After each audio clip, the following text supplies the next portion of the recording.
এই শোনো না, আমাদের অন্ধবিশ্বাস চ্যানেলটি যারা এখনো সাবস্ক্রাইব করেননি প্লিজ সাবস্ক্রাইব করে দাও। আর অল্প কিছু সাবস্ক্রাইবার হলে 1 লক্ষ পরিবার হবে। সবাই প্লিজ সাবস্ক্রাইব এবং বেশি বেশি শেয়ার করে দাও প্লিজ। কোথায় যাচ্ছ?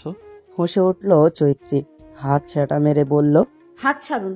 আপনি আমার হাত কেন ধরেছেন? এতদিন ঢাকা গিয়ে শহরের বাতাস খেয়ে গায়ে লাগিয়ে যাদের নিয়ে ঘুরেছেন তাদের হাত ধরুন গিয়ে। নির্ময় হাত ছাড়ল না চৈত্রী, বরং আরো শক্ত করে টেনে নিয়ে এলো তার দিকে। চৈত্রীর মুখ ঘুরিয়ে তাকিয়ে রয়েছে অন্যদিকে। নির্ময় তাকালো সেদিকে, বলল, আমার দিকে ফিরে তাকাও। চৈত্রী তাকালো না, মুখ ফিরিয়ে রেখেছে সে। নির্ময় হাসলো একটু, আলতো ভাবেই হাত রাখলো চৈত্রীর গালে। কেঁপে উঠল চৈত্রী, কতদিন পরে এই স্পর্শ তার অঙ্গে। শীত দ্বারা বেয়ে যেন নেমে যাচ্ছে শীতল রক্তস্রোত, শিহরণ যাচ্ছে তার হৃদয়ে। তবে সে আজ আর সাড়া দিল না নিজের হৃদয়ের অনুভূতির ডাকে, দমিয়ে রাখলো নিজেকে। ফিরে তাকালো না নির্ময়ের দিকে। নির্ময় এবার হাত শক্ত করলো, শক্ত করে চৈত্রীর মুখ টেনে তার দিকে ফেরালো।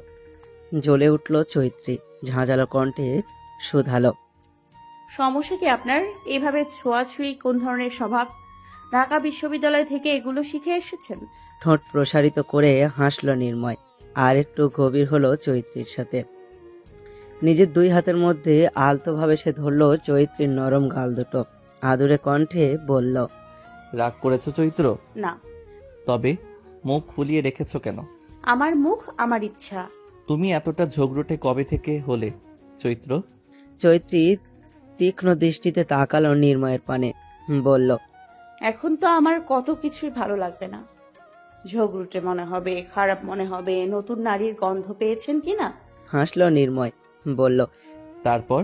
চৈত্রী নির্ময়ের থেকে নিজেকে ছাড়ানোর জন্য তৎপর হয়ে উঠল, ঝাঁঝালো কণ্ঠে বলল, ছাড়ুন। এভাবে ধরে রেখেছেন কেন বলুন? বাজে খারাপ মানুষ একটা। আমাকে অপেক্ষা করতে বলে শহরে গিয়ে অন্য নারী নিয়ে ঘুরে। কথাগুলো বলতে বলতেই টুপ করে এক ফোঁটা অশ্রু গড়িয়ে পড়ল চৈত্রীর চক্ষু থেকে। চৈত্রীর চোখের এক ফোঁটা অশ্রু যেন অস্থির করে তুলেছে নির্ময়কে। মেয়েটা নিশ্চয়ই কষ্ট পেয়েছে ভীষণ। নির্ময় আর চুপ রইল না, এবার একটু ঝুঁকে আলতোভাবে ঠোঁট চাওয়ালো চৈত্রীর ললাটে, মৃদু কণ্ঠে বলল, আমার জীবনে তুমি, আমার মা আর বোন ব্যতীত অন্য কোনো নারীর অস্তিত্ব নেই, হোক সে বন্ধুত্বপূর্ণ সম্পর্ক বা অন্য কোনো সম্পর্ক। চৈত্রী চোখ তুলে তাকালো নির্ময়ের দিকে। নির্ময় আবারও ঠোঁট ছালো চৈত্রীর ললাটে, অতঃপর সোজা হয়ে দাঁড়িয়ে বলল, জানালাটা খুলে রেখো। মুখ বাঁকালো চৈত্রী। এতক্ষণ তার সাথে ফাজলামি করে তাকে কাঁদিয়ে এখন বলছে জানালাটা খুলে রেখো। কপট রাগ দেখালো চৈত্রী, শক্ত কণ্ঠে বলল, খুলবো না। না নির্ময় তীক্ষ্ণ দৃষ্টিতে তাকালো চৈত্রীর দিকে, রাশভারী কণ্ঠে বলল, কি বললে তুমি? খুলবে না জানালাটা? না, খুলবো না। কি করবেন আপনি? কানের নিচে ঠাস ঠাস করে। এইটুকু বলে একটু থামলো নির্ময়, ঠোঁটের কোণে দুষ্ট হাসি ফুটিয়ে বলল, গোটা কয়েক চুমু খাবো। গোল গোল চোখে নির্ময়ের দিকে তাকালো চৈত্রী। নির্ময় একটু হেসে ছেড়ে দিল তাকে, অতঃপর নিঃশব্দে পা বাড়ালো দরজার দিকে। কিন্তু দরজার কাছে যেতেই হঠাৎ থমকে দাঁড়ালো নির্ময়, আবার ফিরে এলো রুমের ভিতরে। চৈত্রীর দিকে একবার তাকিয়ে তখনকার ফেলে রাখা অবহেলিত আলুর চপটা হাতে নিল। চৈত্রীর দিকে তাকিয়েই বলল, জানালাটা খুলে রেখো কিন্তু। অতঃপর আলুর চপটা মুখে পুড়তে পুড়তে বেরিয়ে গেল নির্ময়। চৈত্রী বলল না কিছুই, সে শুধু গোল গোল চোখে অবলক্ষণ করলো নির্ময়ের কার্যকলাপ। একটা মানুষ পরিবর্তন হতে পারে স্বাভাবিক বিষয়, কিন্তু তাই বলে এত পরিবর্তন?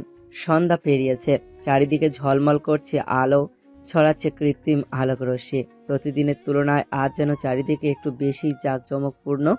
অবশ্য আজ জাঁকজমকপূর্ণ থাকাটা স্বাভাবিক। চাঁদ রাজ্যে আজ আকাশে ঈদের চাঁদ উঠেছে, চারিদিকে যেন খুশির জোয়ার বয়ে যাচ্ছে। বাজি পটকা ফাটানোর শব্দ ভেসে আসছে চারিদিক থেকে। চৈত্রী বিরস মুখে বসে আছে নির্ময়দের ড্রয়িং রুমে, কিন্তু নির্ময়ের দেখা নেই কোথাও। ছেলেটা গেল কোথায়? আর সারাদিনে ছেলেটা দেখাও পায়নি একবারও। চৈত্রী একটু পর পর উঁকি ঝুঁকি মারছে নির্ময়ের রুমের দিকে, কিন্তু তার দেখাই নেই। তবে কি বাড়িতে নেই নির্ময়? যদিও সে নিহার কাছে মেহেন্দি দেওয়ার অজুহাতে এই বাড়িতে এসেছিল। মেহেন্দি দেওয়াও তো শেষ এখন, আর বসে থাকাও যাচ্ছে না। রাত বাড়ছে বেশ, পরে আবার কে কি মনে করবে। বসার আসন ছেড়ে উঠে দাঁড়ালো চৈত্রী। শেষ একবার নির্ময়ের রুমের দিকে তাকিয়ে দুহাত ভর্তি মেহেন্দি নিয়ে পা বাড়ালো নিজের ঘরের দিকে। রাত বেড়েছে বেশ, সন্ধ্যা থেকেও অন্ধকারটাও কিছুটা গাঢ় হয়েছে। আশেপাশে বেশ নিস্তবতা ছড়িয়ে পড়েছে, হয়তো ঘুমিয়ে পড়েছে সবাই। চৈত্রীও শুয়ে আছে বিছানায়, ঘুম আসছে না তার। আসবে কিভাবে? তার প্রিয় মানুষের সাথে আজ সারাটা দিন তো একটা বার হলেও তো দেখা হলো না। হঠাৎ কোথায় উধাও হয়ে গেল সেই ছেলেটা। চৈত্রী ভাবছে নির্ময়ের কথা, আর বিছানার এপাশ থেকে ওপাশ হচ্ছে। হঠাৎই তার কানে ভেসে এলো কালো মৃদু কণ্ঠের ডাক। কান খাড়া করলো চৈত্রী। ওই তো নির্ময় তাকে ডাকছে। যাক, অবশেষে দেখা পাওয়া যাবে ওই নির্মম নির্দয় নির্ময়ের। ভাবতেই ঠোঁটের কোণে হাসি ফুটে উঠল চৈত্রীর। বিছানার উপরে অযত্নে ফেলে রাখা ওড়নাটা তুলে দ্রুত পায়ে জানালায় সে খাট থেকে নেমে লম্বা লম্বা পা ফেলে গিয়ে দাঁড়ালো জানালার কাছে। নিজেকে একটু ঠিক করে আলতো হাতে সে খুলল জানালাটা। সঙ্গে সঙ্গেই তার চোখের সামনে ভেসে উঠল ওপাশে দাঁড়িয়ে নির্ময়ের হাস্যোজ্জ্বল মুখশ্রী। চৈত্রীকে জানালা খুলতে দেখে আর সময় ব্যয় করল না নির্ময়। জানালা থেকে এদিক ওদিক তাকিয়ে মৃদু কণ্ঠে বলল, বাইরে এসো। চৈত্র আর কথা বাড়ালো না বেশি, ছোট্ট করেই বলল, আচ্ছা। খানিক সময় বাদে দুজনেই চলে এলো বাইরে। তাদের ঘরের সামনে যদিও নির্ময় আগে এসেছে, নির্ময়কে দাঁড়িয়ে থাকতে দেখেই সেদিকে এগিয়ে গেল চৈত্রী। নম্র কণ্ঠে বলল, ডেকেছেন কেন নির্ময় ভাই? ভ্রুযুগল কুঁচকে ফেলল নির্ময়, যেন সে বিরক্ত হয়েছে ভীষণ। চোখে মুখে বিরক্তিকর আভা ফুটিয়ে তুলেই সে চৈত্রীকে বলল, তোমাকে না কতবার বলেছি ভাই বলবে না আমাকে? হয় শুধুমাত্র নির্ময় বলে ডাকো, নয়তো কিছুই বলার দরকার নেই। এ কেমন কথা নির্ময় ভাই? আর আমিও তো আপনাকে আগেই বলেছি আমি আপনার নাম ধরে ডাকতে পারবো। তাহলে ডেকো না। না, না ডেকে থাকা যায় আপনাকে? নির্ময়ের দৃষ্টি শীতল হলো, তবে সে আর এই বিষয়ে বলল না কিছুই। দেখা গেল সে কিছুই বলল, আর এই মেয়ে প্রতি কথায় কথায় তাকে ভাই ভাই বলে হার্ট অ্যাটাক করিয়ে দিল। তাই এ বিষয়ে এখন নিশ্চুপ থাকাই ভালো। সময়টা ভালো এখন, এই সময়টাই ভাইয়া ভাইয়া নিয়ে ঝগড়া করে সে নষ্ট করতে চায় না। সকল ভাবনা চিন্তার অবসান ঘটিয়ে নিজের ট্রাউজারের পকেটে হাত গলিয়ে দিল নির্ময়। বের করে আনলো 2 মুঠো চুড়ি আর ছোট্ট একটা কাজল। চৈত্রী কথা বলল একটু, সে শুধু অবাক দৃষ্টিতে অবলক্ষণ করে চলেছে নির্ময়কে, নতুন নির্ময়কে। নির্ময় তার হাতে থাকা 2 মুঠো চুড়ি আর কাজলটা এগিয়ে দিল চৈত্রীর দিকে। মৃদু কণ্ঠে বলল, লাল শাড়ি জড়িয়ে টুকটুকে লাল চুড়িতে তোমার হাত দুটো রাঙিয়ে কোনো এক কাক ডাকা শিশির সিক্ত ভরে কৃষ্ণ কালো কাজলে তোমার নয়ন জোড়া সাজিয়ে তুমি এসো প্রিয়তমা আমার শহরে, আমি মুগ্ধ নয়নে শুধু দেখব তোমারে। চৈত্রী নিঃশব্দে হাত বাড়িয়ে নিল চুড়িগুলো আর ছোট কাজলটা। প্রিয় মানুষটার কাছ থেকেই প্রথম উপহার পাওয়া। হৃদয়ে যেন খুশির জোয়ার বয়ে যাচ্ছে তার। মন প্রাণ যেন শীতল হয়ে যাচ্ছে এই মুহূর্তে।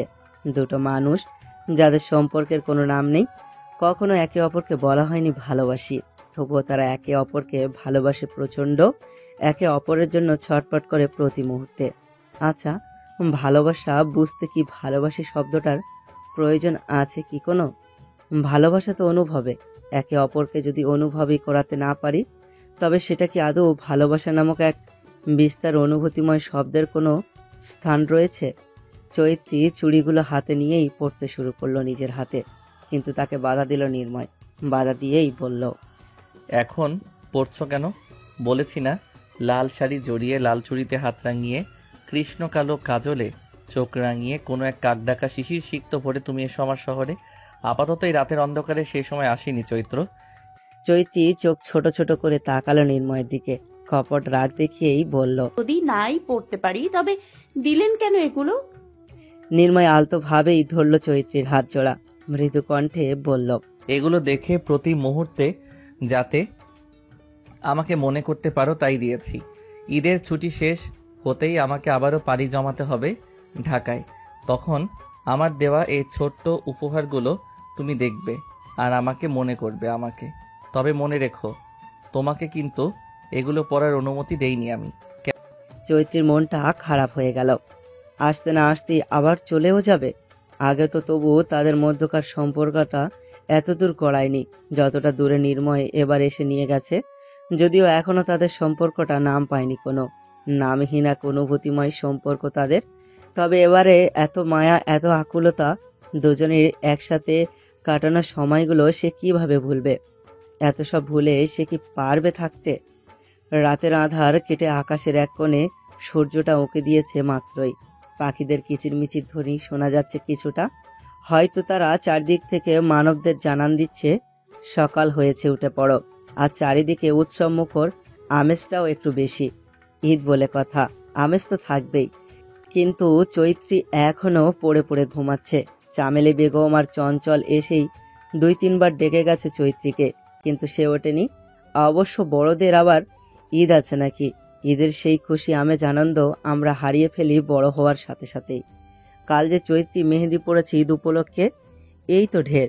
অবশ্য মেহেদি পড়াটা ছিল শুধুমাত্র নির্ময়কে দেখার বাহানা মাত্র, যদিও দেখতে পারেনি তাকে। চৈত্রী তার আধো ঘুমের মধ্যেই শুনল তাকে নিচু স্বরে ডাকছে কেউ। এ যে নির্ময় ছাড়া আর কেউ নয়, তা সে জানে। এই কয়েকদিন এই ডাকের সাথে সে পরিচিত। যখন তখন জানালার কাছে এসে হুট করেই এভাবে নিচু স্বরে ডাকে নির্ময়। বিছানায় চোখ বন্ধ করে রেখেই বিরক্ত চোখ মুখ কুঁচকে ফেলল চৈত্রী। কাল রাতে এই নির্ময় নামক ব্যক্তির জন্য ঘুমাতে পারেনি সে। প্রায় শেষ রাত পর্যন্ত দাঁড় করিয়ে রেখেছিল বাইরে, বলেনি কিছুই, শুধু দাঁড় করিয়ে রেখে ফ্যাল ফ্যাল করে তাকিয়েছিল চৈত্রীর পানে। চৈত্রীর অস্বস্তি ছিল ভীষণ। কোনো পুরুষ যদি কোনো নারীকে তার সামনে দাঁড় করিয়ে রেখে ফ্যাল ফ্যাল করে তাকিয়ে থাকে, তবে অস্বস্তি তো হবেই, এটাই স্বাভাবিক। সে বারবার বলেছিল সে ঘরের ভিতরে যাবে, ঘুম পাচ্ছে তার, কিন্তু নির্ময় শুনল না কোনো কথা। সে দাঁড় করিয়ে রেখেছিল তার সামনে। নির্ময়ের ডাক শুনেও উঠল না চৈত্রী, তার ঘুম পাচ্ছে ভীষণ। এদিকে নির্ময়ও ডেকেই যাচ্ছে, থামাথামির কোনো নাম নেই। শেষে এক প্রকার বিরক্ত হয়েই বিছানা ছেড়ে উঠে দাঁড়ালো চৈত্রী। বিছানার উপর ফেলে রাখা ওড়নাটা কোনো রকমে গায়ে জড়িয়ে ঢুলতে ঢুলতে সে এগিয়ে গেল জানালার দিকে। হাত বাড়িয়ে খুলল জানালাটা। সামনের দিকে তাকাতেই এতক্ষণে ঘুম যেন সব উবে গেল চৈত্রীর। নির্ময় হাসি মুখে দাঁড়িয়ে রয়েছে জানালার ওই পাশে। কালো রঙের একটা পাঞ্জাবি আঁটোসাঁটো বেঁধে রয়েছে নির্ময়ের শক্তপোক্ত শরীরের উজ্জ্বলতা, রাঙা গায়ের রং যেন কালো বর্ণটা ফুটে উঠেছে বেশ। সদ্য ভেজা চুলগুলো ঠেলে রেখেছে পিছনের দিকে। আবারও কালো বেল্টের একটা ঘড়িও দিয়েছে। চৈত্রীর হৃদয় যন্ত্রণা যেন লাফিয়ে বেড়ে যাওয়ার উপক্রম। দ্রুত 2 হাত উঁচিয়ে নিজের বুকের বাম দিকটা চেপে ধরল চৈত্রী। জোরে নিঃশ্বাস নিতে নিতে বলল, আপনি আর কখনো কারোর পোশাকে আমার সামনে আসবেন না নির্ময় ভাই। ভ্রু কুঁচকাল নির্ময়, বলল, কেন? আমার হার্ট অ্যাটাক হয়ে যায়। ঠোঁট প্রসারিত করল নির্ময়, বলল, তাহলে দেখছি মাঝে মাঝে তোমার হার্ট অ্যাটাকের কাজটা করতে হয়। চৈত্রী চোখ তুলে তাকালো নির্ময়ের পানে, বলল, মোটেই না। নির্ময় হাসলো একটু, নরম কণ্ঠে বলল, ঈদ মোবারক। চৈত্র একটু হেসে জবাব দিল, ঈদ মোবারক। নির্ময় চোখ ছোট ছোট করে একবার পর্যবেক্ষণ করলো চৈত্রীকে, অতঃপর বলল, 4 রাস্তার মোড়ে আজ ভিক্ষা করার ফোন দিয়ে আসছো নাকি? চৈত্রী ভ্রু কুঁচকালো, বলল, মানে তোমার এই স্ত্রী কেন? ঘুমিয়েছিলে নাকি হাল চাষ করতে গিয়েছিলে? চুলগুলো এলোমেলো হয়ে ফকিরের মতো দেখাচ্ছে। চোখ দুটো ফুলে গোল গোল আলুর মুখ হয়ে আছে। মুখে তেল চিটচিটে ভাব, যেন মনে হচ্ছে 12 বছর ধরে মুখ ধোওনি। শরীরের জামা কাপড়ও ফকিন্নির মতো কুঁচকে আছে। কথাগুলো শেষ না হতেই যেন তীব্র রাগে ফেটে পড়ল চৈত্রী। সব গল্প, উপন্যাস কিংবা নাটক, সিনেমা দেখা যায় নায়ক নায়িকার ঘুমন্ত মুখশ্রী দেখলে পাগল হয়ে যায়। তাদের ঘুম ঘুম কণ্ঠস্বর শুনে প্রেমে পড়ে যায়। ফোলা ফোলা চোখ মুখ, তেল চিটচিটে মুখশ্রী নায়কের মুখে ঝড় তোলে। আর এই নির্মম নামক নির্ময় ব্যক্তি কিনা তাকে ভিক্ষুকের সাথে তুলনা করলো। ফকিন্নি বলল তাকে, আবার ফোলা ফোলা চোখ দুটোকে আলুর সাথে তুলনা করলো। চৈত্রী ফুঁসে উঠল আরো, হোঁশ করতে করতে বলল, আপনি আমার সাথে কথা বলবেন না। নির্ময় কোথাকার। নির্ময় মুখ খুলল কিছু বলার জন্য, কিন্তু বলতে আর পারল না। তার আগেই ঠাস করে জানালাটা বন্ধ করে দিল চৈত্রী। ব্যাবাছেকা খেয়ে গেল নির্ময়। এত রেগে কেন গেল মেয়েটা? সে তো সত্যিই বলেছিল। এখন কি সত্যি কথা বলাও দোষ? এর জন্যই মানুষ বলে সত্য কথার ভাত নেই। জানালাটা বন্ধ করেই চৈত্রী জামা কাপড় নিয়ে ঢুকলো অষ্টমে। গোসল করে বেরিয়ে আজ এমন সাজ দিবে না ওই নির্ময় মুখে একদম ঝামা ঘষে দিবে। খারাপ লোক একটা। ঈদের দিন কই ওর সাথে একটু মিষ্টি মিষ্টি কথা বলবে তা নয়, সকাল সকালই শুরু করলো আজে বাজে কথা। কি বললো নাকি 12 বছরের মুগ্ধ হয় না, ওর চোখ আলুর মতো, ওকে দেখতে ফকিনীর মতো লাগে, বদলোক একটা। আজ দেখিয়ে ছাড়বে ওই লোককে, একদম উচিত শিক্ষা দেবে। বেলা গড়িয়েছে কিছুটা, যদিও এখনো সকালের প্রহর কাটেনি। বাড়ির পুরুষ যারা আছে সবাই নামাজে গিয়েছে, এখনো ফেরেনি। চৈত্রী সেজেগুজে নেহার কাছে এসে বসে আছে, তাকে নিয়ে ঘুরতে যাবে বলে। শাড়ি পরেছে আসে, ঈদের জামা রেখে মায়ের আলমারি খুলে নির্ময়ের সাথে মিলিয়ে কালচে রঙের শাড়ি জড়িয়েছে শরীরে, সাথে 2 হাত ভর্তি চুড়ি, চোখে মোটা করে কাজল টানা, ঠোঁটে হালকা লিপস্টিক দিয়ে চুলগুলো খুলে রেখেছে। এতেই যেন ভীষণ সুন্দর লাগছে তাকে। উজ্জ্বল শ্যামবর্ণা মুখশ্রী যেন মায়াবী রূপ ধারণ করেছে, যদিও সে তেমন একটা সাজগোজ কখনোই করে না। শাড়ি পরা তো দূরের থাক, আজ সাজটা শুধুমাত্র নির্ময়ের জন্য। চৈত্রী সেজেগুজে নিহার রুমেই বসেছিল, নিয়া নিজেও সাজছে। চৈত্রীর দেখা দেখি সেও শাড়ি পরেছে। যেহেতু চৈত্রী এলো ঘুরতে যাবে বলে নিয়াও সায় জানালো তার কথায়। এমনিতেও তেমন একটা ঘুরতে যাওয়া হয় না, তাও এই উপলক্ষেই হবে। নিহার সাজগোজের মধ্যেই রুমে ঢুকলো মুনিয়া বেগম। চৈত্রীকে দেখে যেন সে অবাক হলেন।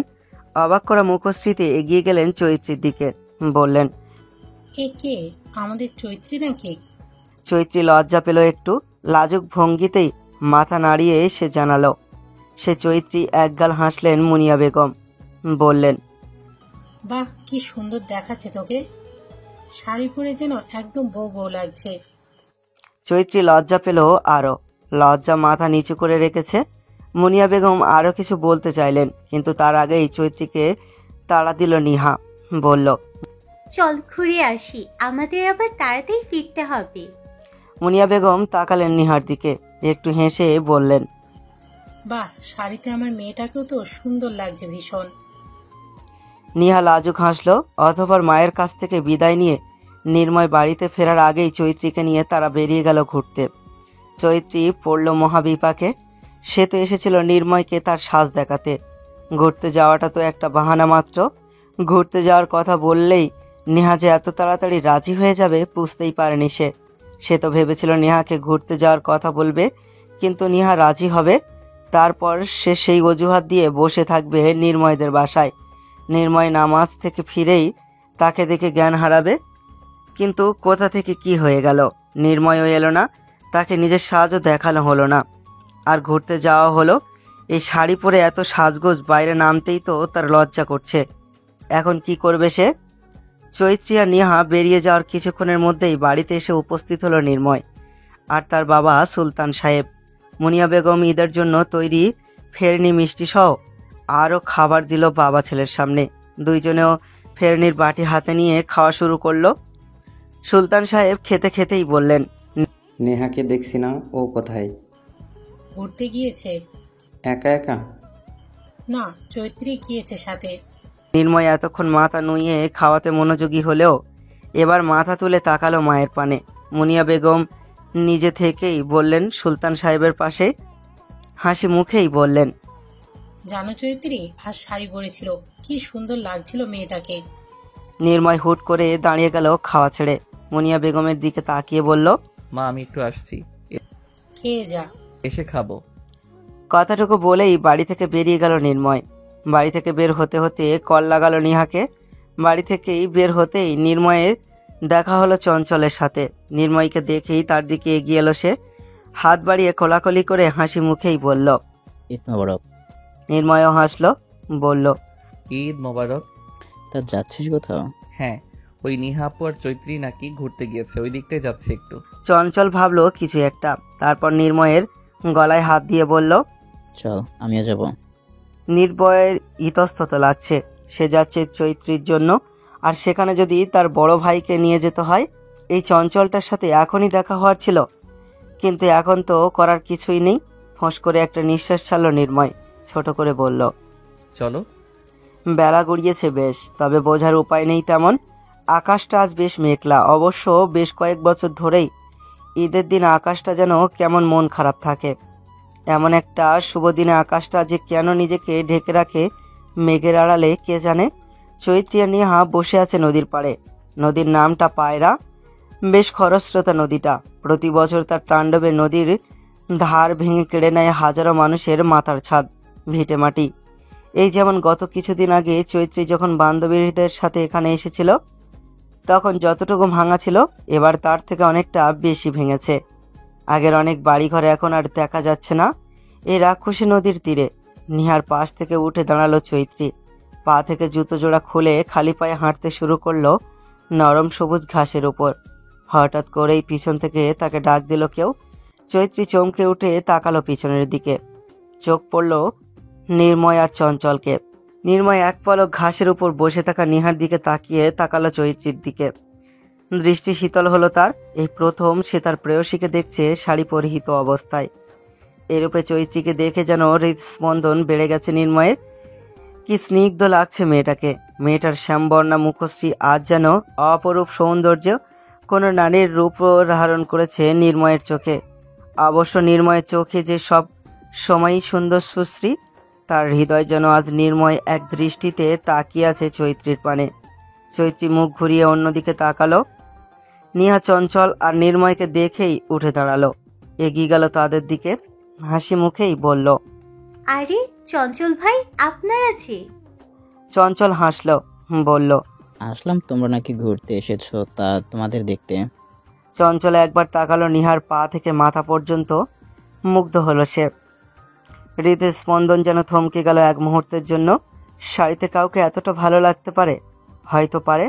আর এই জন্যই মানুষ বলে শাড়িতেই নারী। নিহার জঞ্জন চঞ্চলের মনে যে অনুভূতিরা বসা বেঁধেছে সেই কিশোর বয়স থেকেই, কিন্তু সাহস করে নিজের মনের কথা বলা হয়ে ওঠেনি এখনো। নিহার কিছু আচার আচরণে চঞ্চল বোঝে যে নিহাও তাকে চায়, কিন্তু তবুও যেন কেন ভিতর থেকে সে নিজের মনের কথা বলার সাহস করে উঠতে পারে না কখনো।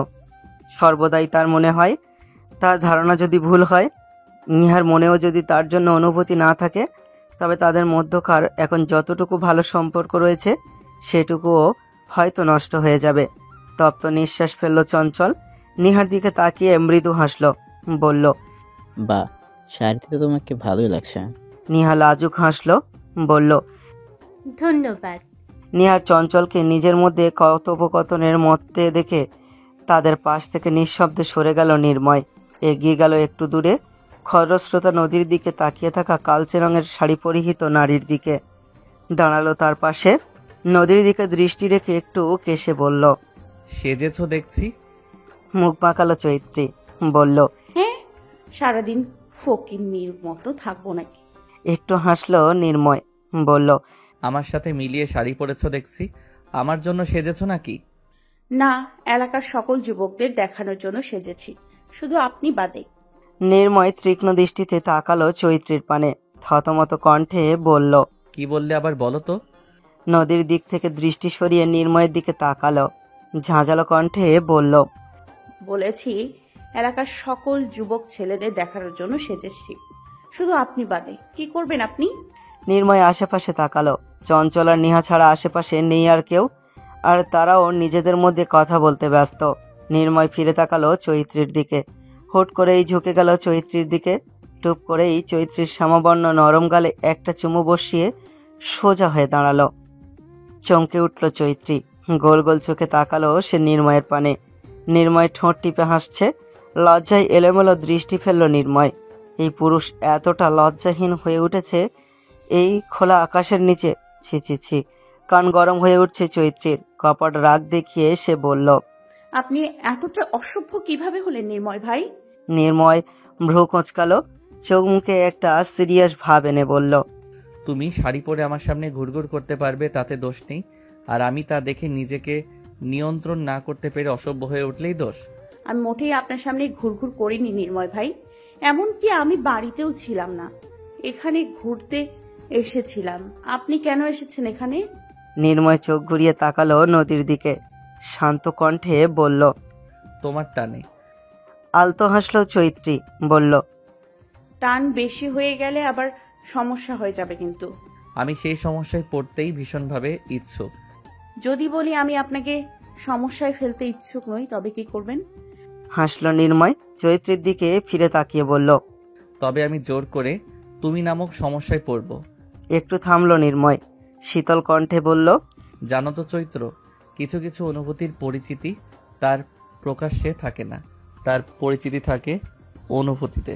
তুমি আমার সেই অপ্রকাশিত অনুভূতি, যা আমি প্রকাশ করিনি, তবে বোঝাতে চেয়েছি আমার প্রতিটি পদক্ষেপে। আমি আমার অনুভূতি প্রকাশ করে তোমাকে আমার দিকে টানতে চাইনি কখনো। আমি বরাবরই চেয়েছি তুমি নিজে অনুভব করো আমাকে, তুমিও ঠিক আমাকে ততটাই অনুভব করবে যতটা আমি তোমাকে অনুভব করতে পারি। আমি চেয়েছি তুমি নিজে তোমার অনুভূতির টানে ঠিক আমার মতোই আমার কাছে আসবে। চৈত্রী শীতল দৃষ্টিতে তাকালো নির্ময়ের পানে, বলল। আপনার এই অনুভূতি কি সারা জীবন থাকবে আমার জন্য? নির্ময় আলতো হাসলো, বলল, কি মনে হয় তোমার? আমার কিছুই মনে হয় না। তবে তোমার হৃদয় আমার জন্য এখনো বিশ্বাস নামক শব্দটির জন্ম হয়নি এখনো। আগে নিজের হৃদয়ে নির্ময় নামক এক পুরুষের জন্য বিশ্বাসের স্থাপন করো, তারপর না হয় আমাদের অনুভূতি, আমাদের মধ্যকার সম্পর্কের একটা নাম দেব। সময় বহমান, সে বয়ে চলে বাধাহীন নদীর স্রোতের মতো আপন গতিতে। দেখতে দেখতে কেটে গেল অনেকটা দিন। চৈত্রীর এইচএসসি এবং ভর্তি পরীক্ষা শেষ, রেজাল্টও বেরিয়েছে। সে চান্স পেয়েছে ঢাকা বিশ্ববিদ্যালয়ে। এইচএসসি পরীক্ষার ওর রেজাল্ট বেশ ভালো হয়েছে তার। এতদিনের সকল কষ্ট পরিশ্রম আজ এসে যেন তার সার্থকতা পেল। অবশ্য সে চেষ্টা করেছে, আর চেষ্টা গুণেই তো সাফল্য। মানুষ চেষ্টা করলে সব পারে, শুধুমাত্র নিজের উপর বিশ্বাস রেখে সামনে দিকে এগিয়ে যেতে হয়। পবিত্র কোরআনে মহান আল্লাহ তাআলা বলেন, আর এই যে মানুষ তাই পায় যা সে চেষ্টা করে। সে চেষ্টা করেছে, আর তার মনে দৃঢ় বিশ্বাস ছিল সে পারবে, তাকে পারতেই হবে। অন্তত নিজেকে নির্ময়ের যোগ্য করে তোলার জন্য হলেও তাকে পারতে হবে। এতদিনে নির্ময় ছুটিতে বাড়িতে এসেছে বেশ কয়েকবার। দুজনে দুজনকে ভালোবাসি বলা না হলেও তাদের মধ্যকার সম্পর্কটা গাঢ় হয়েছে বেশ। তবে চৈত্রী তাকে কখনো বলেনি সে ঢাকা বিশ্ববিদ্যালয়ের জন্য চেষ্টা করছে, বা সে ঢাকা বিশ্ববিদ্যালয়ে ভর্তি পরীক্ষা দিবে। সে চেয়েছিল একদিন নিজের যোগ্যতা অর্জন করে সে চমকে দিবে নির্ময়কে। আর সে অর্জন করতে পেরেছে নিজের যোগ্যতা, সুযোগও পেয়েছে ঢাকা বিশ্ববিদ্যালয়ে পড়ার। মনের কোণে যেন প্রশান্তিতে ভরে যাচ্ছে তার। সেও ঢাকায় যাবে খুব তাড়াতাড়ি, একই বিশ্ববিদ্যালয়ে পড়বে নির্ময়ের সাথে। তাদের দূরত্ব কমবে, নির্ময়কে এক পলক দেখার জন্য আর তাকে অপেক্ষা করে থাকতে হবে না মাসের পর মাস। ইতিমধ্যে আশেপাশের সবার কাছেও খবর পৌঁছে গিয়েছে চৈত্রী ঢাকা বিশ্ববিদ্যালয়ে চান্স পাওয়া। চৈত্রীর মা চামেলি বেগম আর বাবা খালেদ সাহেবও আজ অন্যরকম খুশি। তারা তো কোনোদিনও ভাবতেই পারেনি চৈত্রী বিশ্ববিদ্যালয়ে চান্স পাবে, তাও আবার ঢাকা বিশ্ববিদ্যালয়ে। প্রথম যখন শুনেছিল চৈত্রী ঢাকা বিশ্ববিদ্যালয়ের মতো বাংলাদেশের সেরা বিদ্যাপীঠে চান্স পেয়েছে, তখন যেন অবাকলতায় স্তব্ধ হয়ে গিয়েছিলেন তারা। এটা যেন তাদের কাছে কোনো এক স্বপ্নের মতো মনে হচ্ছে। চঞ্চল বোনের এই অনাকাঙ্ক্ষিত কৃত্তিতে ঢাকা থেকে ছুটে এসেছে। মিষ্টি বিলাচ্ছে এলাকায়। সন্ধ্যা গড়িয়েছে, চারিদিকে ঘন কালো আধার ঘনিয়ে এসেছে। কৃত্রিম স্টেডিয়ামের আলোতে ভরে উঠেছে বাড়িঘর, দোকানপাট। চৈত্রী বসেছিল ড্রয়িং রুমে, বসে বসে টিভি দেখছিল সে। মনটা আজ বেশ ফুরফুরে তার। এমন সময় ঘরে ঢুকলেই খালেদ সাহেব, হাতে ছোটোখাটো একটা প্যাকেট। খালেদ সাহেব এই মফস্বল শহরের একটা ছোটোখাটো মুদি দোকানের মালিক। তবে এজন্য যে দিনে অশিক্ষিত তা নয়, অল্প বিস্তৃত শিক্ষিত তিনি। পড়াশোনা শেষ করে যখন এদিক ওদিক ঘুরেও চাকরি হচ্ছিল না, তখন আর সে চেষ্টা করেনি চাকরির। খুলেছে নিজের কর্মসংস্থান। বাড়ির কাছেই বাজারে খুলে বসেছেন একটা দোকান। আয়ও ভালো হয়, খেয়ে পড়ে ভালোভাবেই চলে যায় তাদের সংসার। তার মধ্যে এখন আবার চঞ্চল নিজের পড়াশোনা শেষ করে চাকরি নিয়েছে। সব মিলিয়েই ভালোই চলছে।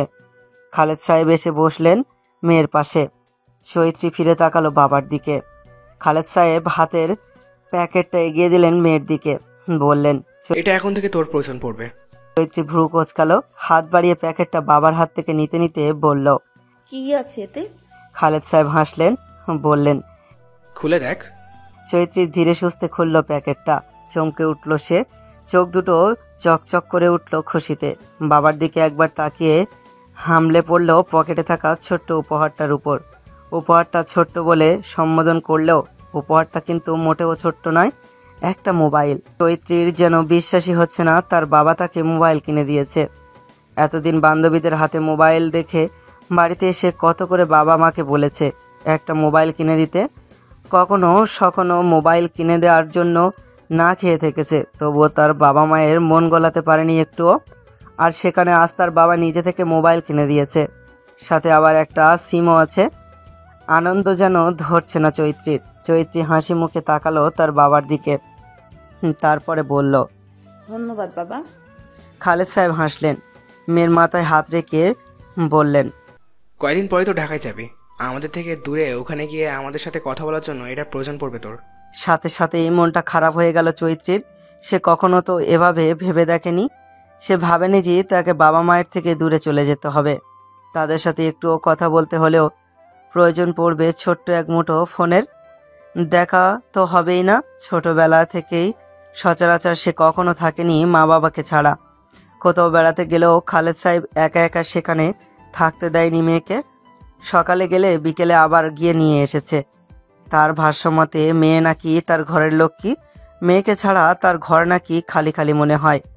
আচ্ছা, ভালোবাসার পিছনে ছুটতে গিয়ে কি সে কোনো ভুল করে ফেলল? দূরে চলে গেল বাবা মায়ের থেকে। ছলছল করে উঠল চৈত্রীর চোখ জোড়া। সেই এলাকা, বাবা মা, বন্ধু বান্ধব সব ছেড়ে কিভাবে ঢাকায় গিয়ে একা একা থাকবে? বিষয়টা এতদিন মাথায় না আসলেও এখন তার মস্তিষ্কে খুব ভালোভাবেই আঘাত করেছে এটা। কেঁদে উঠল চৈত্রী, নাক টেনে বলল, আমি ঢাকা বিশ্ববিদ্যালয়ে পড়বো না বাবা, আমি তোমাদের ছেলে, কোথাও যাও। খালেদ সাহেব হাসলেন মেয়ের কথা শুনে। মেয়ের মাথায় হাত বুলিয়ে দিতে দিতে বললেন, আমাদের ভিতরে দুইটা অনুভূতির বসবাস খুব আষ্টেপৃষ্টে রয়েছে, একটা আবেগ আর একটা বিবেক। ভালোবাসা ভালো লাগা আবেগ দিয়ে হলেও জীবনের সিদ্ধান্তগুলো আবেগ দিয়ে হয় না মা। আমাদের জীবনের সকল সিদ্ধান্তগুলো বিবেক বুদ্ধি দিয়ে হাঁটিয়ে নিতে হয়, নয়তো পরবর্তীতে পস্তাতে হয়। আর তখন চাইলেও আমাদের আবেগের বশে নেওয়া সিদ্ধান্তগুলো আবার পুনরায় ঠিক করে নেওয়ার সময় থাকে না। ওই যে লালন শাহ একটা গান আছে না, সময় গেলে সাধন হবে না। আজ তুই দেশের সর্বোচ্চ বিদ্যাপীঠে পড়ার সুযোগ পেয়েছিস, সবাই কিন্তু এই সুযোগ পায় না।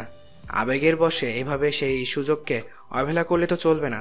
বাবা মাকে ছেড়ে আজ থাকতে পারবি না বলে তুই ঢাকায় যাবি না, ঢাকা বিশ্ববিদ্যালয়ে পড়বি না, অথচ বাবা মা কিন্তু সারা জীবন থাকবে না, একদিন তারা চলে যাবে।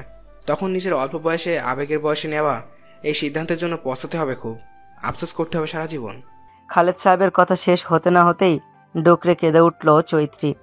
বাবাকে জড়িয়ে ধরে কান্না মিশ্রিত কণ্ঠে বলল, তোমাকে আর মাকে আমি কোথাও যেতে দিব না, আর তোমরা সারা জীবন আমার সাথে থাকবে। খালেদ সাহেবের হাত বুলিয়ে দিলেন চৈত্রীর মাথায়, বললেন, তা বলে কিভাবে হবে মা? সবাইকে একদিন চলে যেতে হবে এই সুন্দর পৃথিবীর প্রিয়জনদের মায়া কাটিয়ে। 1400 বছর আগে পবিত্র কোরআনে উল্লেখ আছে, প্রত্যেক প্রাণীকে মৃত্যুর স্বাদ গ্রহণ করতেই হবে। আর আমি ভালো মন্দ অবস্থার মধ্যে ফেলে তোমাদের সবাইকে পরীক্ষা করছি, শেষ পর্যন্ত তোমাদের আমার দিকে ফিরে আসতেই হবে। চৈত্রী চুপ করে রইল, বলল না কিছুই। কী বা বলবে সে? তার বাবা যা যা বলেছে একটা কথাও তো ভুল নয়, প্রতিটি কথা সত্যি। সারাদিন কান্নাকাটি করে লুকিয়ে বেঁধে রেখেও কেউ কাউকে এই মৃত্যু নামক ভয়ঙ্কর সত্যি থেকে বাঁচিয়ে রাখতে পারবে না। বাবা মায়ের আবেগঘন পরিবেশেই উপস্থিত হলো চঞ্চল। মুখ বাঁকিয়েই বলল, হ্যাঁ হ্যাঁ, সবার সবাই আছে, আমার কেউ নেই, আমি মরলে কারোর কিছু যায় আসে না। চৈত্রী বাবার বুক থেকে মুখ তুলল, ঠোঁট তাকিয়ে বলল, যার কেউ নেই তার বেহুলা আছে। তুই ভাইয়া গান ধর, ও বেহুলা আমায় নিয়ে ভাসাইও ভেলা, অন্তত তুই মরলেও তোর বেহুলা তো ছুটে আসবে। চঞ্চল এগিয়ে গেল চৈত্রীর দিকে, ঠাস করে একটা চড় মারল চৈত্রীর মাথায়। কপাট রাগ দেখিয়ে বলল, ন্যাকারাম, এতদিন কোলে পিঠে করে মানুষ করলাম আমি, আর আমার জন্য কোনো মায়া নেই তোর? চিল্লিয়ে উঠল চৈত্রী। খালেদ সাহেবের দিকে বলল, দেখলে বাবা তোমার ছেলে আমাকে কত জোরে মারলো। কপাট রাগ দেখালেন খালেদ সাহেব, তারপর বললেন, এই তুই আমার মেয়েকে একদম মারবি না, এমনি মেয়েটা চলে যাবে 2 দিন পর। ভেঙচি কাটল চঞ্চল। চৈত্রীর দিকে তাকিয়ে বলল, দে তোর মোবাইলটা দে, সব ঠিকঠাক করে দিচ্ছি। চৈত্রী হাতে থাকা মোবাইলটা এগিয়ে দিল চঞ্চলের দিকে। চঞ্চল মোবাইলটা হাতে নিয়েই বসলো চৈত্রীর পাশে। ঠিকঠাক করতে শুরু করলো মোবাইলের সকল সেটিং। রাত গাঢ় হয়েছে, নিকশ কালো অন্ধকারে ডুবে গেছে সবুজ প্রকৃতি। একটা কথা কি, পৃথিবীতে যত রং আর যত মতো উজ্জ্বলতাই থাকুক না কেন, দিন শেষে এই কালো রঙের কাছেই সবটাই ফিকে। তবু আমরা মানতে নারাজ। আমাদের সর্বদাই চরম অনীহা থেকে যায় কালোটার প্রতি। তবে এই অনীহাটা বেশিরভাগই কালো চামড়ার মধ্যেই সীমাবদ্ধ। কালো শাড়ি কিংবা কালো শার্ট পাঞ্জাবি আমাদের পছন্দের শীর্ষ তালিকায় থাকলেও কালো মানুষ আমরা পছন্দ করি না। অন্যরা কি বলল, একজন মানুষ নিজেও তো তার নিজের কালো বর্ণ পছন্দ করে না কখনো। যদি তাই হতো তবে এই দুনিয়ায় ডিউ, চাঁদনি, গৌরী কিংবা এত এত ফর্সা হওয়া ক্রিম মেকআপের প্রচলন থাকতো না। মানুষ নিজেও তো নিজের কালো বর্ণ পছন্দ করে না, অন্যরা করবে কি? তাই বলি কি, আগে নিজেরা নিজেদের ভালোবাসতে শিখুন, নিজেরা নিজের বর্ণ নিয়ে সুখে থাকতে শিখুন। অন্যের ঘৃণা, ভালোবাসা কিংবা তিরস্কারে কি আসে চায়? জীবনটা আপনার অন্তরের না, নিজের জীবনে নিজেই বাঁচতে শিখুন। পরাণ খুলে বাঁচুন। আর সবচেয়ে বড় কথা, যে আপনাকে সত্যিকারে ভালোবাসবে তার কাছে আপনার কালো কিংবা ফর্সা বর্ণ কখনোই অর্থবর্ণ করবে না। তার কাছে অর্থ বহন করবে শুধুমাত্র আপনি এবং আপনার উপস্থিতি। চৈত্রী শুয়ে আছে বিছানায়, নতুন নতুন মোবাইল পেয়েছে। আজ কি আর তার ঘুম আসে নাকি? সে দিব্যি মোবাইল নিয়ে ঘাঁটাঘাঁটি করছে, কিন্তু সমস্যা হচ্ছে এতদিন মোবাইল না থাকায় সে কোনো যোগাযোগ করতে পারেনি নির্ময়ের সাথে। কিন্তু আজ তো মোবাইলও পেয়ে গেল, তাহলে এখন যে তার নিজেকে মানাতে পারছে না সে। ফেসবুকে কয়েকবার তালাশ লাগিয়েছে নির্ময় নামক ব্যক্তিকে খোঁজার জন্য, কিন্তু খুঁজে পায়নি নির্ময়কে। তবে কি নির্ময় ফেসবুক ব্যবহার করে না? করে তো অবশ্যই। এই যুগে যাদের হাতে মোবাইল আছে তারাই ফেসবুক ব্যবহার করে, সে হোক বৃদ্ধ আর যুবক। তাহলে নির্ময় কেন ব্যবহার করে না? করবে তো অবশ্যই। কিন্তু নির্ময়ের আইডির নাম কি হতে পারে? তার নির্ময়ের মোবাইল নাম্বারটাও জানা নেই তার। কারো কাছে চাইতেও কেমন লজ্জা লজ্জা লাগছে, আবার না চেয়েও তো উপায় নেই। রাত হয়েছে অনেকটা, এখন অবশ্য কারো কাছে নির্ময়ের নাম্বার বা আইডি কোনোটাই চাওয়া ঠিক হবে না, তাহলে হয়তো তারা উল্টোপাল্টা কিছু ভেবে নিতে পারে। তার থেকে কাল সকালে নির্ময়ের মায়ের কাছ থেকেই সরাসরি বিশ্ববিদ্যালয়ের দোহাই দিয়ে চেয়ে নেওয়া যাবে তার মোবাইল নাম্বারটা। আচ্ছা, নির্ময় কি ইতিমধ্যেই জেনে গেছে সেও ঢাকা বিশ্ববিদ্যালয়ে পড়ার সুযোগ পেয়ে গেছে? তার কাছে খুব শীঘ্রই যেতে চলেছে চৈত্রী। রাতের আঁধার কেটে সকাল হয়েছে, সূর্যেও ফুটফুটে আলোয় ভরে গেছে চারপাশ। চৈত্রীর আজ ঘুম ভেঙেছে একটু বেলা করে। কাল সারা রাত নতুন মোবাইল পেয়ে মোবাইলে মত্ত হয়ে উঠেছিল সে। নতুন নতুন ফেসবুক অ্যাকাউন্ট খুলেছে, সকল বান্ধবীদের বন্ধু বানিয়েছে, নির্ময়কেও খুঁজছে অনেক। এত সব রাজকার্য সারতে সারতে আর ঘুরতে দেরি হয়ে গেছে অনেকটা। এত সব রাজকার্য সারতে সারতেই তার ঘুমাতে দেরি হয়ে গেছে অনেকটা। চৈত্রী ঘুম ভেঙে আর মোড়া হয়ে বিছানায় উঠে বসল, বালিশের পাশ হাতড়ে মোবাইলটা হাতে নিল। মোবাইলের দিকে তাকাতেই তার চোখ ছানা বড়া। এমা, সকাল 10টা গড়িয়েছে। দ্রুত সে বিছানা ছেড়ে উঠে দাঁড়ালো, গায়ের ওড়নাটা ভালোভাবে জড়িয়ে নিয়ে ছুটে গেল ওয়াশরুমে ফ্রেশ হতে। কোনো মতে ফ্রেশ হয়ে খেয়ে আবার ছুটতে লাগলো নির্ময়দের ঘরে। চৈত্রী উঁকি ঝুঁকি মেরে দেখার চেষ্টা করলো নির্ময়ের মা কোথায়। মুনিয়া বেগম কাজ করছিলেন রান্নাঘরে। তাকে চৈত্রীর চোখে পড়তেই ভদ্র হয়ে গেল সে। এতক্ষণ নিজেদের ঘর থেকেই ছটপট করে এসে ঘরে দৌড়ে এলেও এখানে এসে সে নিষ্পাপ ভদ্র একদম। চৈত্রী ধীর পায়ে এগিয়ে গেল মুনিয়া বেগমের দিকে, ভদ্র কণ্ঠে বলল, কি খবর কি কাকি, কি করছেন? মুনিয়া বেগম কাজ করছিলেন অন্য দিক ফিরে। চৈত্রীর কণ্ঠস্বর পেয়ে সে পিছনে ফিরে তাকালেন, একগাল হেসে বললেন, আরে চৈত্রী যে, কখন এলি? চৈত্রী লজ্জালু মুখ করে ওড়নার একাংশ পেঁচাতে পেঁচাতে উত্তর দিল, এই তো একটু আগেই। তা তুমি কি করছিলে? এই তো দুপুরে রান্নার ব্যবস্থা করছিলাম। তা শুনলাম তুই নাকি ঢাকা বিশ্ববিদ্যালয়ে চান্স পেয়েছিস। চৈত্রী ছোট্ট করে উত্তর দিল, বেশ ভালো, আমি খুব খুশি হয়েছি জানিস। আমাদের আশেপাশের থেকে আর একজন তো অন্তত চান্স পেলে ঢাকা বিশ্ববিদ্যালয়ে। চৈত্রী আবারও ছোট্ট করে উত্তর দিল, কিন্তু মুখে শুধু হ্যাঁ করলেও চৈত্রী মুনিয়া বেগমকে বলতে চাচ্ছে আরো কিছু, কিন্তু সাহস করে বলে উঠতে পারছে না সে। কেমন যেন ইতস্তত লাগছে। মুনিয়া বেগম আবার কি না কি মনে করে। চৈত্রীকে উসকুস করতে দেখে ভ্রু কুঁচকালেন মুনিয়া বেগম, তারপর বললেন, বলবি কিছু? জিহ্বা দিয়ে ওষ্ঠদয় ভিজিয়ে নিল চৈত্রী, আমতা আমতা করে বলল, আসলে কাকি, আমি যেহেতু ঢাকা বিশ্ববিদ্যালয়ে চান্স পেয়েছি, ভর্তি হয়েই চলে যাব সেখানে। আর নির্ময় ভাইও তো সেখানেই রয়েছে। আমি তো ওখানকার কিছু চিনিই না, কখনো একা কোথাও যাইনি, শহরের হালচালও তেমন বুঝি না। যদি নির্ময় ভাইয়ের মোবাইল নাম্বারটা একটু দিতে, তাহলে ওনার সাথে একটু যোগাযোগ করতে পারতাম, আর ওখানকার ব্যাপারে আগে থেকে জেনে নিয়ে যেও একটু প্রস্তুত হতে পারতাম আর কি।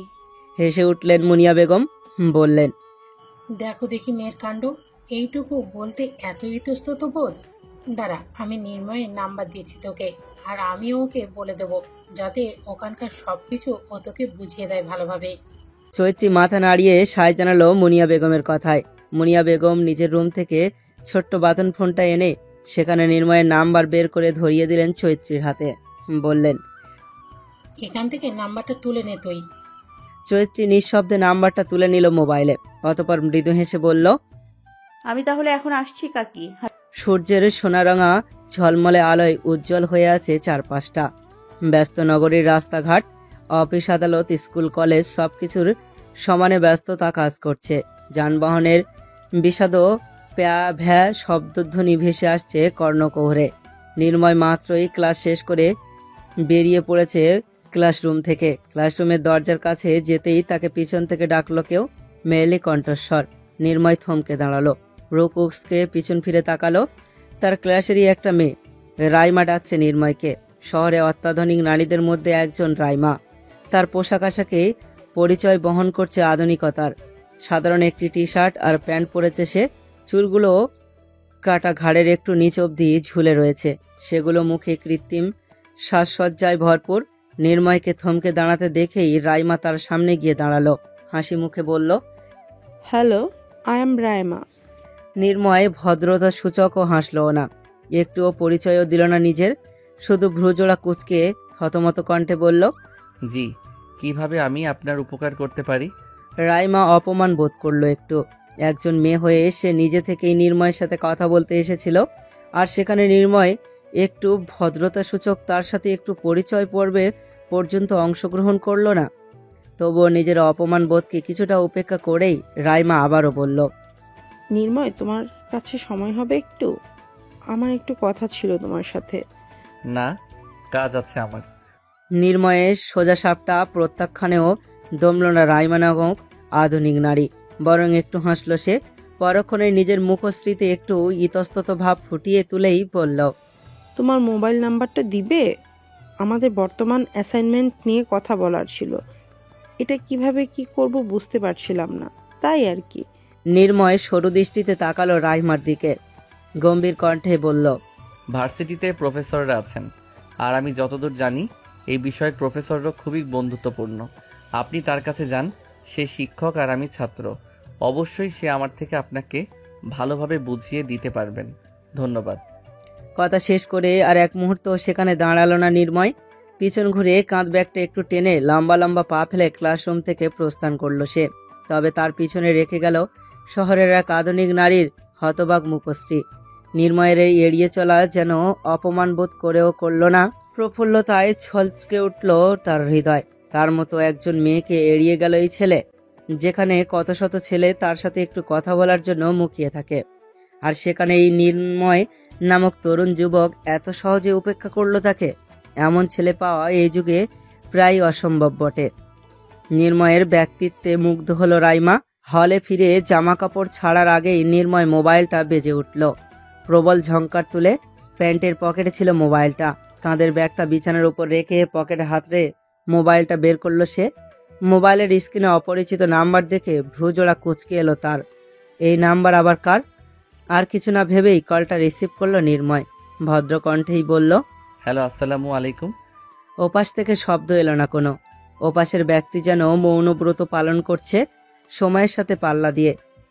বিরক্ত হলো নির্ময়, বিরক্তিভরা কণ্ঠে বলল, কে বলছেন আপনি? কোনো উত্তর এলো না ওপাশ থেকে। নির্ময় ধৈর্য ধারণ করলো। আবারও সে শান্ত কণ্ঠে বলল, কল করে কথা বলছেন না কেন? সমস্যা কি আপনার? এবারও কোনো শব্দ এলো না ওপাশ থেকে। চটে গেল নির্ময়, ধৈর্যের বাঁধ ভেঙে গেল তার। এমনিতে পুরুষ মানুষের ধৈর্য কম।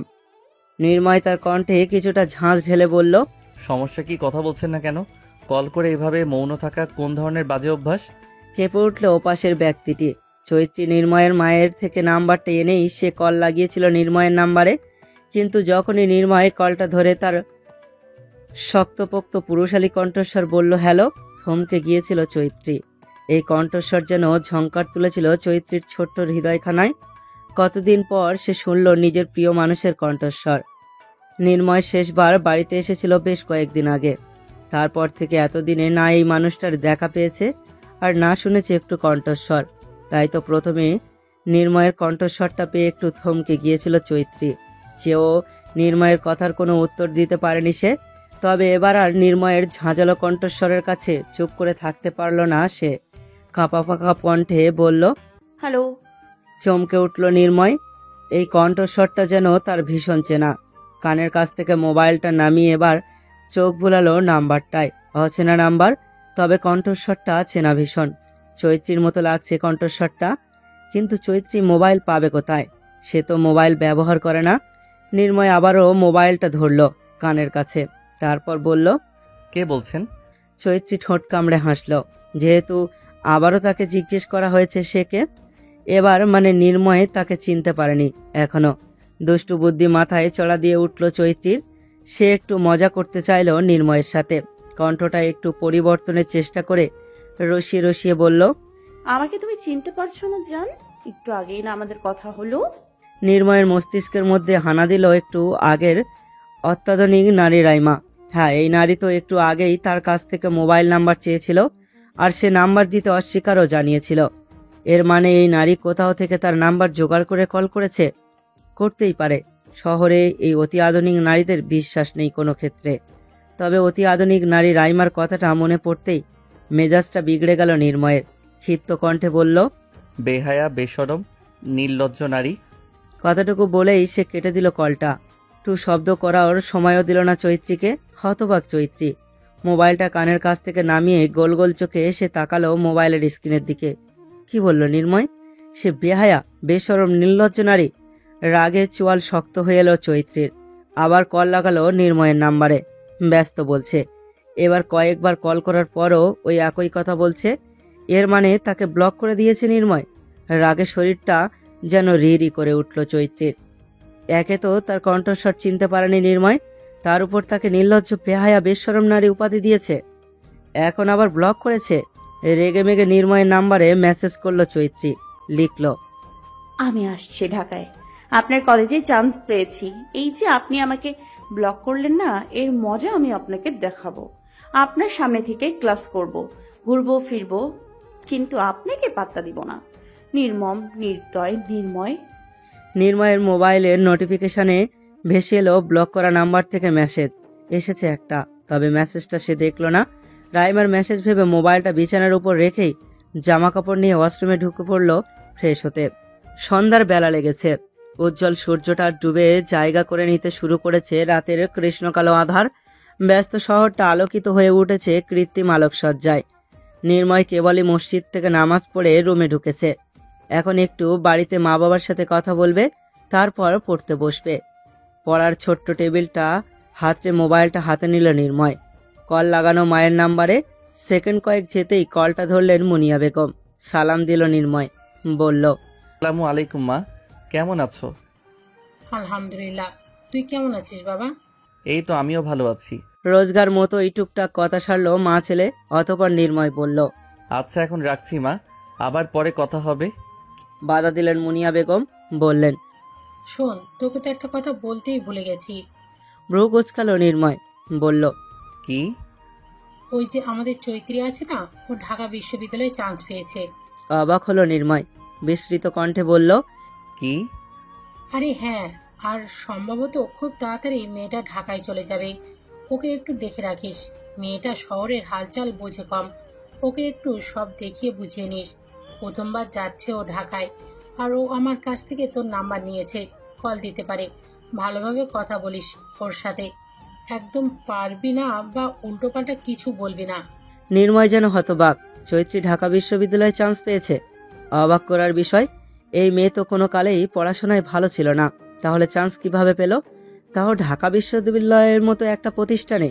নির্ময় হতবাক সুরেই তার মাকে প্রশ্ন করল, ও ঢাকা বিশ্ববিদ্যালয়ে চান্স কিভাবে পেল? ও তো পড়ালেখা করতো না মোটেই। ছেলের কথায় যেন বিরক্ত হলেন মুনিয়া বেগম। বিরক্তি ভরা কণ্ঠে বললেন, মানুষ চেষ্টা করলে সব পারে। মেয়েটা গত বছর থেকে চেষ্টা করছে অনেক, রাত দিন এক করে খাওয়া নাওয়া বাদ দিয়ে পড়েছে। আর তাছাড়া মাধ্যমিকেও ওর রেজাল্ট একদম খারাপ ছিল না। তুই না হয় golden A+ পেয়েছিলি, R Chaitri A পেয়েছিল। একদমও খারাপ রেজাল্ট করেনি সে। চৈত্রীর তো তেমন কোনো স্বপ্ন ছিল না। সে বলেছিল কোনো মতে পাশ করে আশেপাশের একটা কলেজে ভর্তি হওয়ার সুযোগ পেলেই হয়েছে। তার অত বড় ভার্সিটি পড়ার ইচ্ছে নেই কোনো। তাহলে ঢাকা বিশ্ববিদ্যালয়ে চান্স পাওয়ার জন্য এত চেষ্টা কেন করলো? তাও গত বছর থেকে রাত দিন এক করে। তবে কি চৈত্রী নির্ময়ের জন্যই, নির্ময়ের কাছে আসার জন্যই এত চেষ্টা করেছে? আর তখন ওই কলটাও তাহলে চৈত্রীই করেছিল? হ্যাঁ, কণ্ঠস্বরটা তো চৈত্রীর মতোই লাগছিল। আবার মেসেজও করেছিল। প্রফুল্লতায় ছেয়ে গেল নির্ময়ের হৃদয় মন। ঠোঁটের কোণে ফুটে উঠল এক টুকরো প্রশান্তির হাসি। দ্রুত সে মুনিয়া বেগমকে বলল, আচ্ছা মা, রাখছি, এখন কাজ আছে একটু। মুনিয়া বেগম আর কথা বাড়ালেন না। ছেলের কাজ আছে শুনে তাদের কথোপকথন ইতি টেনে ওই পর্যন্তই। মায়ের কলটা কেটে দ্রুতই নির্ময় দেখলো তখন চৈত্রী কি মেসেজ করেছিল। দেখার জন্য মেসেজ অপশনে ঢুকলো, দেখলো চৈত্রীর মেসেজ। না, এবার নিশ্চিত যে এই নাম্বার চৈত্রীর। কিন্তু কি হুমকিটাই না দিল সে নির্ময়কে। ঢাকায় এসেছে সে, আর এখানে এসে তার সামনে থেকে ক্লাস করবে, ঘুরবে ফিরবে, কিন্তু তাকে পাত্তা দিব না। নির্মম নির্দয় নির্ময়। কতদিন পর এই ডাক। হৃদয়টা শীতল হয়ে গেল নির্ময়ের। ঠোঁট কামড়ে হাসল সে। চৈত্রীর নাম্বারটা আনব্লক করে কল লাগালো সেই নাম্বারে। কিন্তু এ কি, ব্যস্ত বলছে নাম্বারটা। নির্ময় কানের কাছ থেকে মোবাইলটা নামিয়ে মুখের সামনে ধরে বোঝার চেষ্টা করলো কি হয়েছে ব্যাপারটা। এরপর আবারও কল করলো চৈত্রী নাম্বারে। টানা কয়েকবার কল করলেও প্রতিবারই বলছে ব্যস্ত আছে। এর মধ্যে চৈত্রী ব্লক করেছে তাকে। সে না হয় না জেনে ব্লক করেছিল চৈত্রীকে, আর এই মেয়ে তো জেনে শুনে ব্লক করেছে তাকে। কি সাহস এই মেয়ের! দাঁতে দাঁত চেপে সে মেসেজ করলো চৈত্রীকে। লিখলো, আমার নাম্বার ব্লক থেকে উঠাও তাড়াতাড়ি, আর তারপর কল করো আমাকে। মুহূর্তেই ওপাশ থেকে উত্তর এলো, তুলবো না। আপনি আমাকে ব্লক করেছিলেন না? আর কি কি যেন বলেছিলেন? আমি বেহায়া, বেশরম, নির্লজ্জ নারী। এখন আবার আমার মতো বেহায়া, নির্লজ্জ, বেশরম নারীর কাছে কল করে নিজের নির্লজ্জতার প্রমাণ কেন দিচ্ছেন নির্ময় ভাই? এর মানে চৈত্রী মোবাইলের কাছেই ছিল। আর যত নাম্বারই যতই ব্লক করে রাখুক না কেন, ব্লক করা নাম্বার থেকে কল পুরোপুরি ভাবেই না গেলেও নোটিফিকেশন তো যাবেই। তার মানে চৈত্রী এতক্ষণ দেখছিল নির্ময়ের কল, তবুও আনব্লক করেনি সে। তপ্ত নিঃশ্বাস ফেলল নির্ময়। একটু নরম হয়ে চৈত্রীকে মেসেজ করলো, দুঃখিত, আমি বুঝতে পারিনি ওটা তুমি ছিলে। আমি ভেবেছিলাম কোনো না কোনো মেয়ে কল করে বিরক্ত করছে। চৈত্রী খুশি হলো। যাক, তাহলে নির্ময়ের জীবনে তাহলে সে ছাড়া আর কোনো নারী নেই। নির্ময় এখনো শুধু তার ভিতরেই মত্ত আছে। কিন্তু পরক্ষণে চৈত্রীর মনে নাড়া দিয়ে উঠল যে সে না হয় চৈত্রী ব্যতীত অন্য কোনো মেয়ের সাথে কথা বলে না বা বলতে চায় না। তাই বলে কি চৈত্রী নিজের কণ্ঠস্বরও চিনবে না? এই তার ভালোবাসার নমুনা, যে ভালোবাসার মানুষের কণ্ঠস্বরও চিনবে না। হয়ে গেল চৈত্রী। রাগে গজগজ করতে করতে মেসেজ করলো, তাই বলে আপনি আমার কণ্ঠস্বরটাও চিনবেন না? কোনো কথা নেই আপনার সাথে। শুনেছি ঢাকা বিশ্ববিদ্যালয়ে অনেক সুন্দর সুন্দর ছেলে আছে। ঢাকা যাব, বিশ্ববিদ্যালয় থেকে একটা ভালো ছেলে পটিয়ে তার সাথে প্রেম করা শুরু করব। আপনি বাদ। এতক্ষণ মেজাজ ধরে রাখলো, এইবার পুরোপুরি মেজাজটা বিগড়ে গেল নির্ময়ের। কত বড় সাহস এই মেয়ের! তার সামনে অন্য ছেলেদের সুন্দর বলছে, আবার বলছে সে বাদ।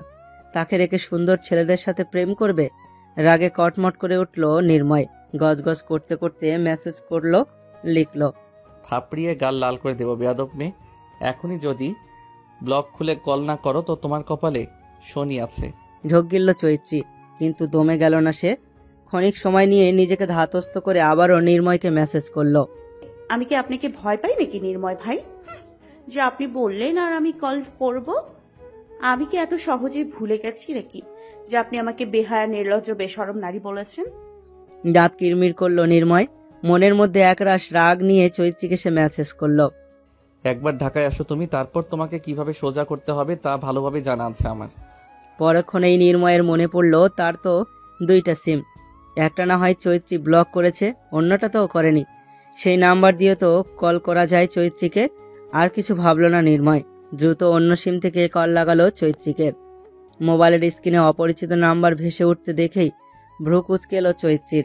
নতুন মোবাইল তার, আবার এই নাম্বারে এই সিমটাও কেবল কালই তার মোবাইলের জায়গা পেয়েছে। এর মধ্যে আবার অপরিচিত নাম্বার থেকে তাকে কল কে করলো। আর ভাবলো না চৈত্রী। কলটা রিসিভ করে কানের কাছে ধরতেই ওপাশ থেকে ভেসে এলো নির্ময়ের রাগ মিশ্রিত কণ্ঠস্বর। কণ্ঠে রাগ ঢেলে সে সাবধানী বার্তায় বলল, সাবধান, কল কাটার দুঃসাহস দেখাবে না তুমি, তাহলে মেরে ঢাকা বিশ্ববিদ্যালয়ের দেয়ালে লটকিয়ে রাখবো একদম। কল কাটলো না চৈত্রী।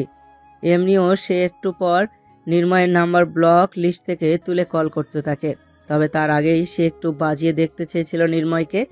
সারাদিন যখন কল করছিল আর সে যে দিব্যি চৈত্রীকে ব্লক লিস্টে ফেলে ঘুরে বেড়াচ্ছিল আনন্দে, তখন চৈত্রীর কেমন লাগছিল সেটাই সে বোঝাতে চেয়েছিল নির্ময়কে। কিন্তু তার আগেই সে কল করে বসলো চৈত্রীকে। নির্ময়ের সাবধানী বার্তা শুনেই ঠোঁট বাঁকালো চৈত্রী। তারপর বলল, সাহস কত? আমার সাহস বরাবরই বেশি। একবার ঢাকায় আসি, তারপর দেখা যাবে। নির্ময় কণ্ঠস্বরটা একটু নরম করলো, শান্ত কণ্ঠেই বলল, কবে আসবে ঢাকায়? আপনাকে কেন বলবো? দাঁতে দাঁত চাপলো নির্ময়। তারপর বলল, তোমার গালে আমার 2-1 চড় থাপ্পড় না পড়লে দেখছি ঠিক হবে না। তুমি ঢাকা এসো একবার, তারপর দেখাচ্ছি তোমায় মজা। ভেঙচি কাটলো চৈত্রী। থতমত কণ্ঠে বলল, আসছি শীঘ্রই। এতক্ষণ এই সহজ কথাটা বলতে গায়ে ফোসকা পড়ছিল নাকি? এতক্ষণ এত তেরামি করছিলে কেন? তাহলে আপনি আমার নাম্বার ব্লক কেন করেছিলেন? আবার আমাকে বেহায়া বেশরম নির্লজ্জ নারীও বলেছেন। ভুলে যাইনি আমি। দুঃখিত চৈত্র, বুঝতে পারিনি আমি। আর তুমিও তো কল করে চুপ ছিলে অনেকটা সময়, তারপরে কথা বলতে শুরু করলে, তাও কেমন ন্যাকামোর সরে। তাই ভেবেছিলাম কে না কে। সত্যি দুঃখিত, আমি বুঝতে পারিনি যে ওটা তুমি ছিলে। গলে গেল চৈত্রী। মেয়েদের মন এমনিতেই মোমের মতো।